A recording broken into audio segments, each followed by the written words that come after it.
자, 반갑습니다. 오늘은 전동기에 대해서 한번 알아보도록 하겠습니다. 전동기. 전동기는 이제 두 가지 종류로 나눌 수가 있습니다. 이 직류 전동기와 교류 전동기로 나눌 수가 있고, 이번 시간에 배울 키포인트는 이 직류 전동기와 교류 전동기의 비교를 하도록 하겠습니다.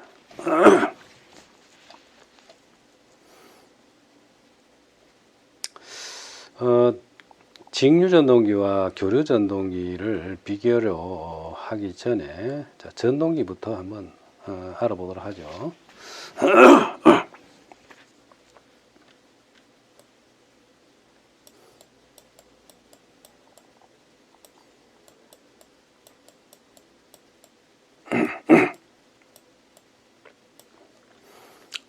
전동기, 영어로 모터라 그래요. 에너지 관점에서 보면은 이제 전기 에너지를 이용해서 어떤 기계적인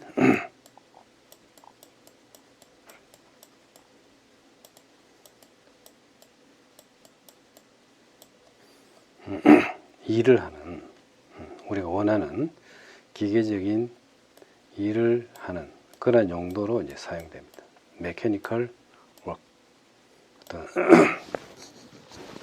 운동 에너지겠죠.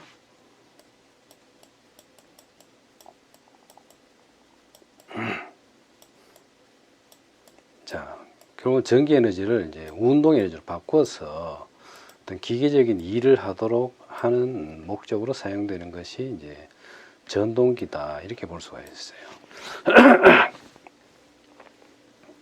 그리고 전동기에 사용되는 힘의 논리는 이제 전자 기력입니다. 우리가 우주를 지배하는 네 가지의 힘이 있는데, 만유인력이 있고 전자 기력이 있고 그 다음에 양력, 강력이 있죠.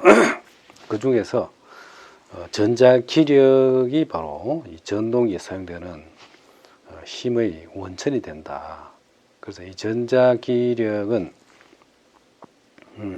두 전하가 같은 극이면은 밀어내고, 다른 극이면은 잡아당기고, 이런 개념인데, 우리 이제 전자석으로 우리가 이해를 하면 되겠어요. 자석으로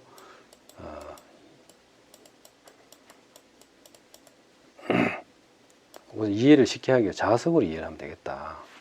그래서 이 전동기의 힘을 발생시키는 원리는 이제 플레밍의 왼손 법칙입니다. 여기는 세 가지 이제 구성 요소가 이제 상호작용을 하게 되는데,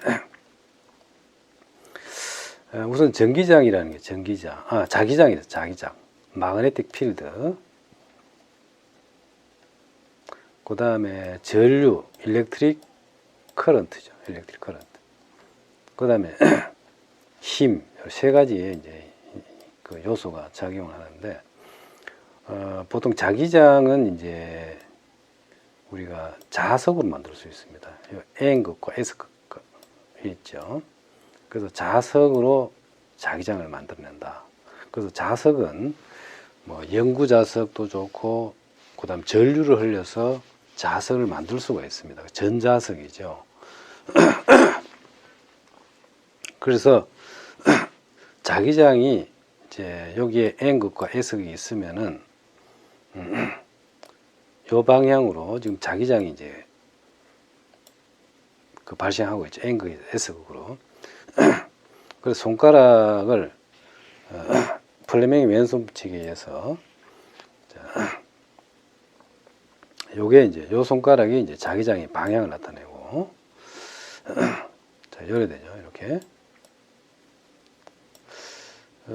그 다음에 이제 전류의 방향이 있습니다. 여기 전류가 이렇게 보면은 이렇게 가가지고 이제 이렇게 나오잖아요. 이렇게. 그러면 이 전류의 방향을 이렇게 이제 손가락 이렇게 자기장의 방향, 그다음 전류의 방향을 손가락을 이제 왼손을 가지고 이렇게 배치를 하면은 이제 힘이 발생한다. 힘이 여기서 어디로 발생하느냐면은 요 방향으로 힘이 발생을 합니다. 그러면은 요 전류가 흐르는 이제 도체가 있죠. 힘이 발생하는 어떤 그 대상은 그 전류가 흐르는 도체가 됩니다. 자기장 속에 있는 도체죠, 도체. 도체에 힘이 발생을 해가지고 요 도체는 힘이 이렇게 발생을 하고 여기 있는 도체는 전류의 방향이 반대이기 때문에 또 요 방향으로 힘이 발생합니다. 그래서 이런 식으로 회전을 하게 되죠. 그것이 바로 이제 전동기에 그 발생하는 힘에 의해서 이제 회전하는 원리가 됩니다. 그래서 이제 전동기가 하여튼 기본적으로 전자기력에 의해서 이제 회전을 하게 됩니다. 그래서 이 전동기를 회전시키기 위해서는 세 가지 요소가 있어야 된다. 자기장과 전류가 그리고 거기에 자기장과 흐르는 전류에 의해서 어떤 그 힘이 발생하는 이제 그런 원리가 바로 이제 전동기인데, 그래서 전동기의 종류에는 두 가지가 일반적으로 있습니다. DC 전동기하고 이제 AC 전동기가 있다. 여기 보면 이제 전동기에 흐르는 전류가 이렇게 이제 전류의 방향이 바뀌게 되는데, 그래서 이 전류의 도체에 흐르는 전류가 이렇게 그 방향이 결국 요 하나의 도체를 기준으로 보면은 요 위치에서는 전류가 요래 돌지만은 회전이 돼 가지고 요 도체가 이제 요리로 오게 되면은 전류의 방향이 바뀌어줘야 됩니다. 그래서 실제 그 회전하고 있는 도체의 내부는 전류가 그 왔다 갔다 하고 있죠. 그래서 왔다 갔다 하고 있는 전류의 방향을 이제 바꿔주는 것은 두 가지의 방법이 있다. 하나는 이제 이렇게 브러시나 정류자로 바꿔주는 게 있어요.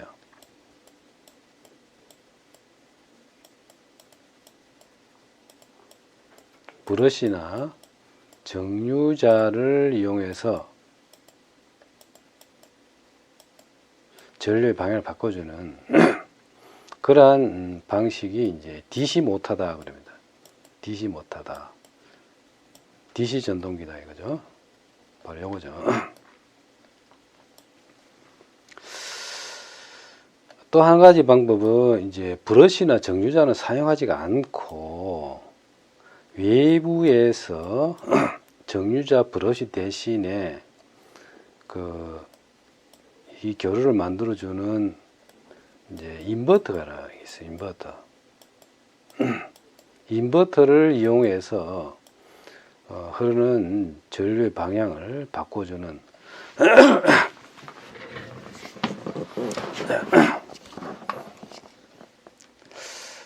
그러한 방식이 이제 교류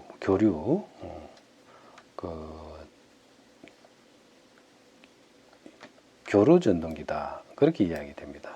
그래서 DC 전동, 교류 전동기 바깥은 이제 외부에서 기준입니다. 외부에서. 그래서 여기 참 전동기를 구분하는 것이 상당히 애매한데 지금 여기서 강의할 때 DC 전동기와 교류 전동기의 이 구분은 전동기의 외부에서 한쪽 방향으로만 전류가 흐르면은 DC 전동기, 좀 교류가 왔다 갔다 하면은 이제 AC 전동기를 구분하겠습니다.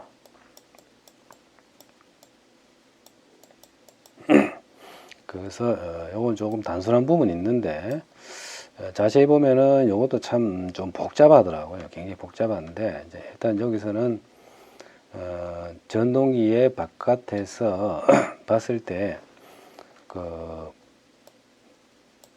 외부에서는 DC만 흐르고 브러쉬나 정류자를 이용해서 내부에 있는 전류의 흐름을 바꿔주는 것을 DC 전동기, 그리고 브러쉬나 정류자가 없는 그러니까 외부에서 이제 어떤 그 인버터로 교류를 만들어서 이렇게 공급해주는 방식을 AC 전동기를 구분하겠습니다. 그래서 이 인버터라는 것은 브러쉬나 정류자는 이제 기본적으로 기계적인 부분이에요. 기계, 메케니컬로 이제 어떤 그 스위치의 역할을 하고 있고, 결국 인버터라는 것은 이제 반도체를 이용해서 스위치를 하고 있는 거죠.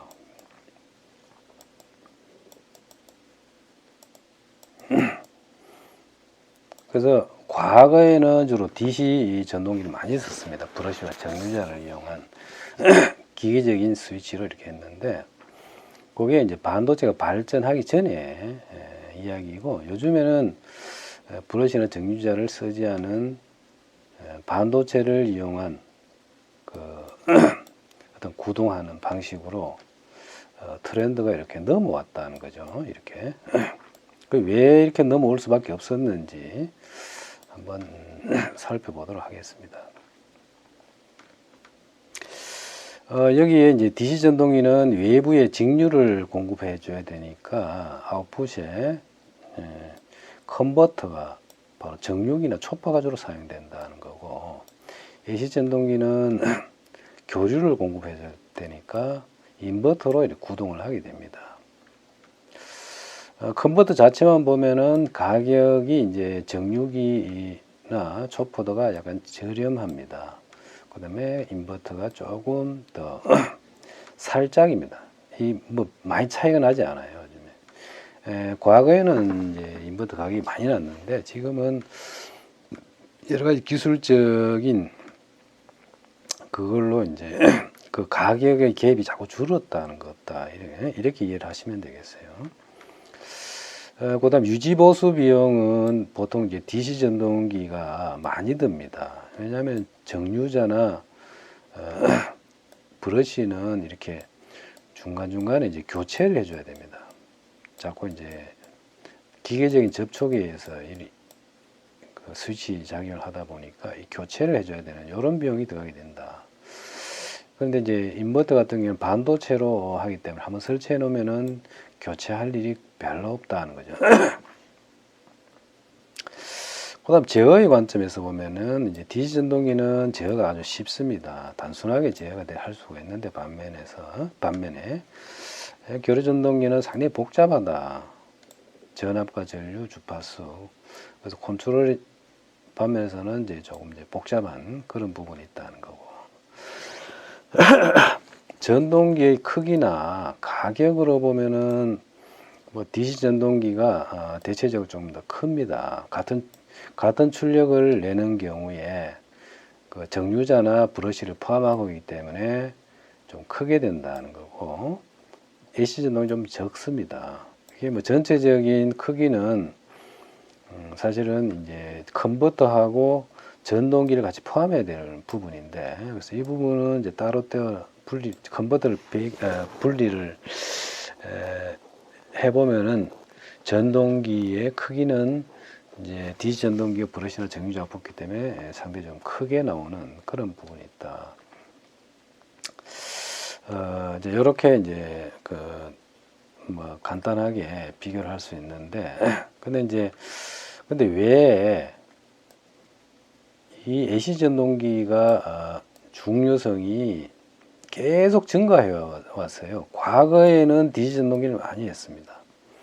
지금은 거의 DC 전동기로 고려하는 경우는 없어요. 거의 대부분이 AC 전동기를 쓰는데, 굳이 AC 전동기 안 써도 될 경우에는 DC 전동기를 씁니다만은, AC 전동기 쓸 수 있는 경우는 거의 다 심지어 요즘에는 선풍기까지도 선풍기 원래 AC 전동기였네요. 하여튼 그렇게 지금 바뀌고 있는데, 왜 그런가 봅시다. 근데 이제 제일 근본적인 원인은 이제 유지 보수 부분인데, DC 전동기는 유지 보수를 계속 해줘야 되는 부분이 있고 AC 전동기는 유지 보수가 거의 없습니다. 그래서 요거는 이제 유지 보수는 결국은 이제 사람이 해야 될 부분이고, 이제 컨버터 가격이라든지 이것은 제어라는 것은 알고리즘은 이미 거의 복잡하더라도 어느 정도 개발이 되어 있어요. 이것은 사실은 그 차이가 중요도가 지금은, 과거에는 이제 이 문제로 어떤 제어가 잘 되고 못되고 이런 게 이제 문제가 되었는데, 요즘에는 알고리즘은 일단 개발되어 보면은 차이가 없죠, 이 부분이. 그래서 이 부분은 사실은 중요성이 떨어지고 있는 부분이고, 또 이 부분도 결국은 컨버터 가격에는 이 부분도 보더라도 사실은 중요도가 이렇게 떨어지고 있다, 이래 보면 되겠죠. 기술적인 부분은 사실 해결되고 있는 반면에 사람이 해야 되는 이 부분은 계속 이렇게 그 문제점이 올라가고 있습니다. 인건비 상승이기 때문에 그래요. 코스트가 올라가고 있다는 거죠. 그래서 요즘에 사람을 잘 안 쓰려고 그래요. 그런 관계로 유지보수 비용의 문제 때문에 결국은 종합적으로 봐가지고 AC 전동기가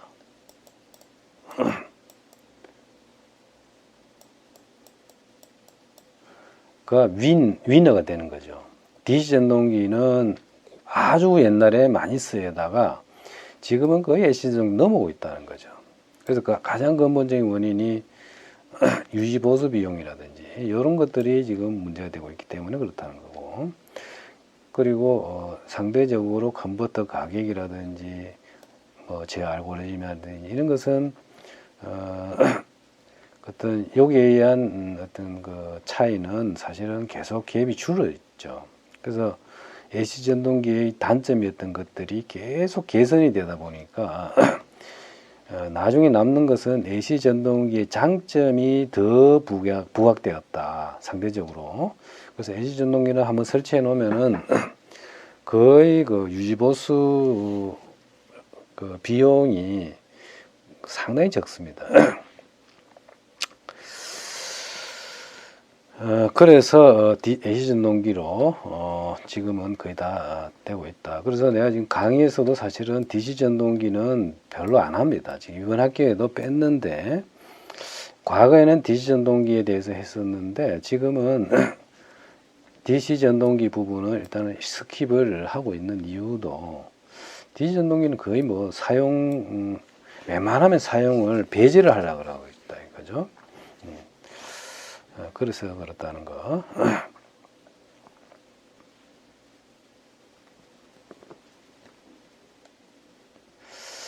자, 요게 이제 전동기입니다. 여기 유도 전동기인데, 겉으로 보면은 이렇게 보이죠.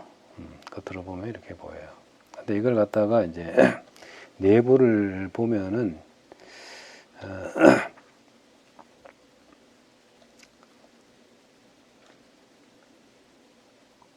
바깥에 이제 고정작 원선이 있고, 바깥에 고정작 원선, 고정자에 감겨 있는 권선이 있죠. 여기에.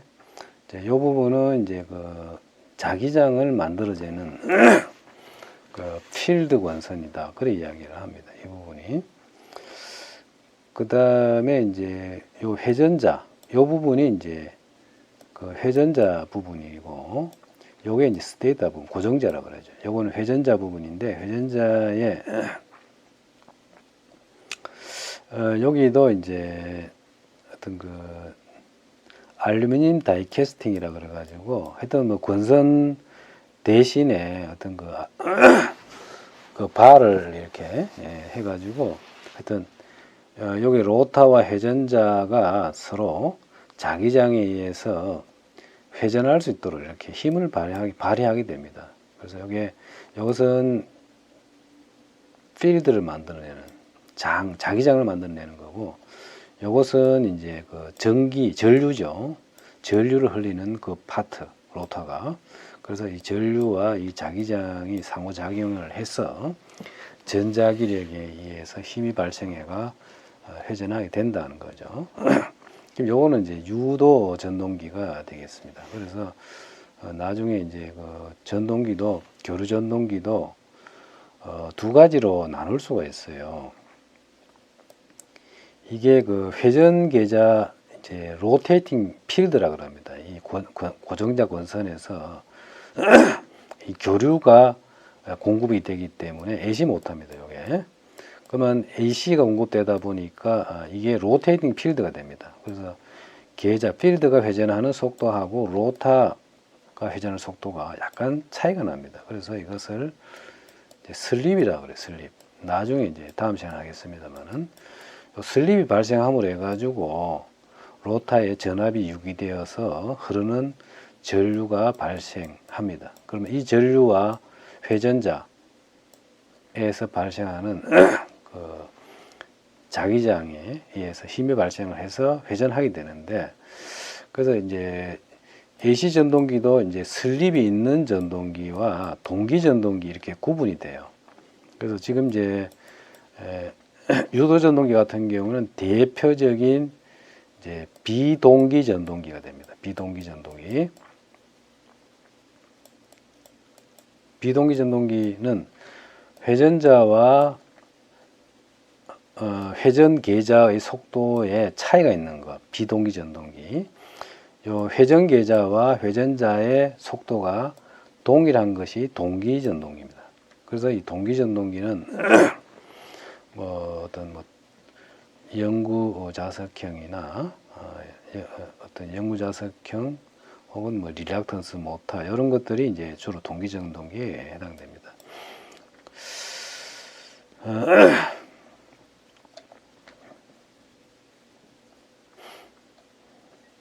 자, 요게 이제 영구 자석형 동기 전동기네요. 요게.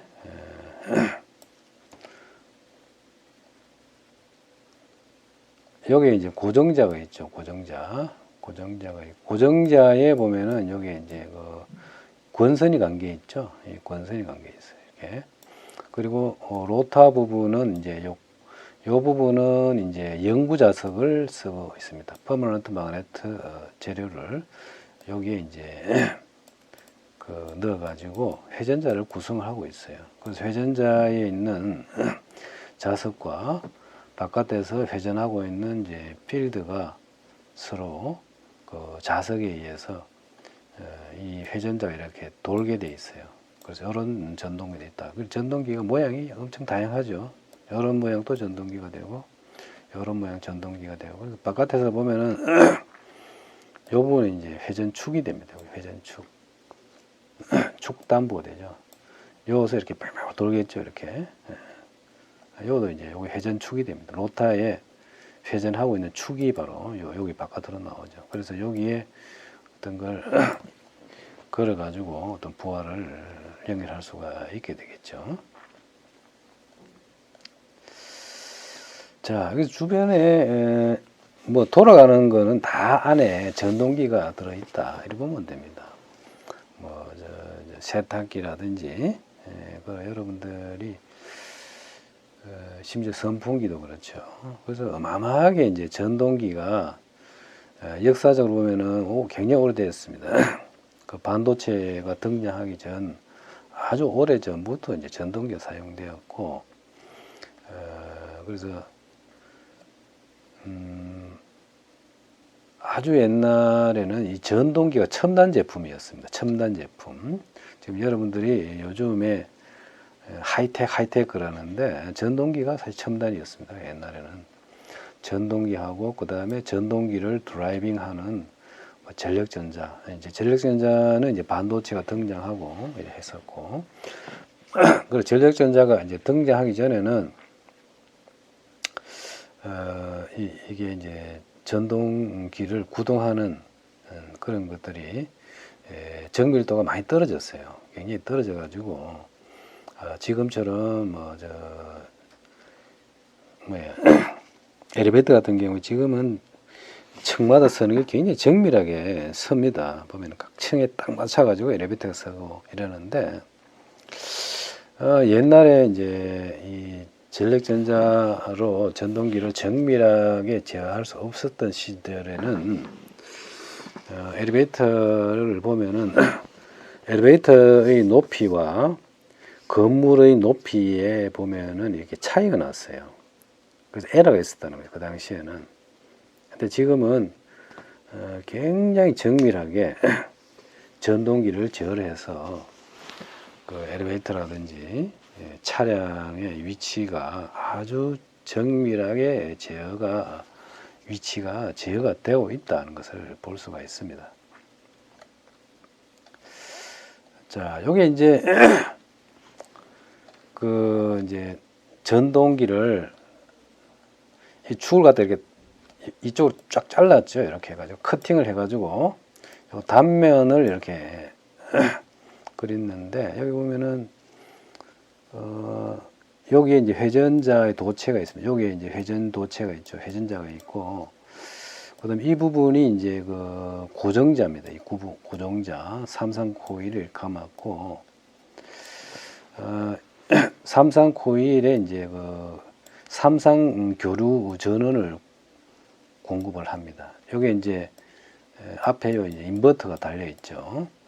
인버터에 의해서 AC를 공급을 합니다. 삼상 AC를 공급을 해서 전기 에너지를 받아 가지고 이 회전자가 기계적으로 이렇게 돌게 되어 있습니다. 돌아서 그리고 이 전동기의 위치를 그 센서를 통해서 이렇게 피드백을 받아요. 이렇게 받아가지고 제어를 이렇게 하게 됩니다. 인버터를 제어를 해서 우리가 전동기의 위치를 이렇게 정밀하게, 혹은 속도 또는 위치를 정밀하게 제어를 하게 됩니다. 그래서